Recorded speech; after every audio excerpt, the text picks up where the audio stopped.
This video, part 2, is one of a series of short videos by the Campaign for the Accountability of American Bases, also known as CAAB.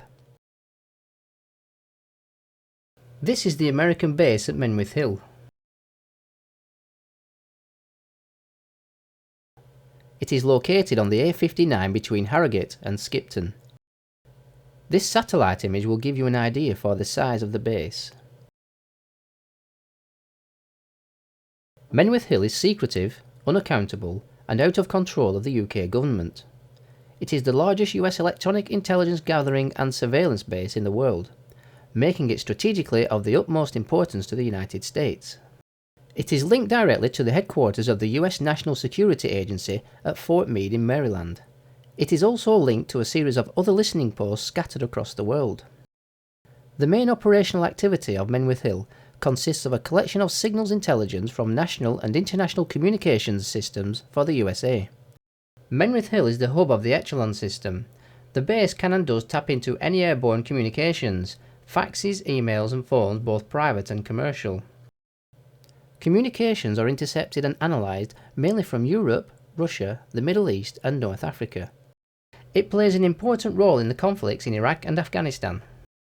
The base won an award in the first Gulf War in 1990.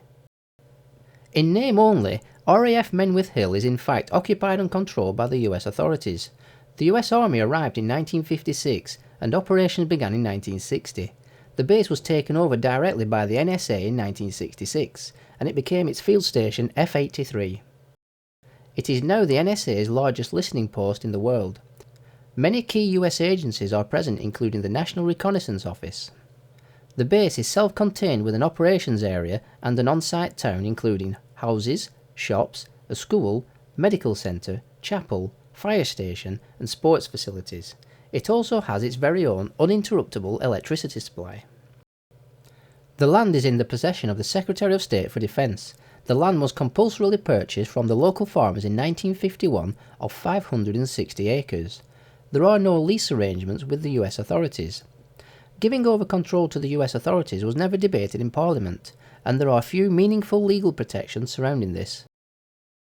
The base is crucially connected to the US missile defence system. In 1997, CAAB found out about this and was the first campaign to reveal that Menwith Hill was to become an important part of the US missile defence system. There are over 30 satellite dishes covered by radomes, also known as golf balls. For me, this raised a question. Who is in charge of Menwith Hill? Since all the US bases are referred to as RAF, this is far from the truth. The US commander is in charge. Here, US bases are occupied and controlled by the US authorities. Michelle Clays, the present US commander in charge, came to Menwith Hill in July 2010. However, there is an RAF liaison officer on the base. Over 2,200 people work there, the US Army, Navy, Air Force and Marines.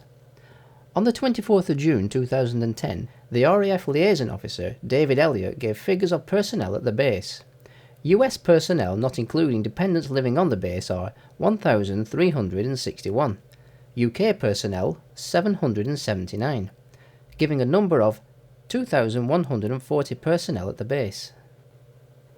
The total number does not include people working there from GCHQ and the Ministry of Defence Police and Guarding Agency.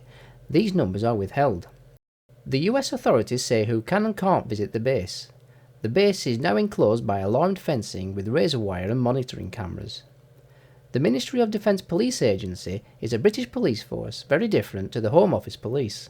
Security is overseen by the US security personnel. The MDPA are paid for and under operational control of the US authorities when working on the US bases. The North Yorkshire Police Counter-Terrorism Unit patrol outside the base.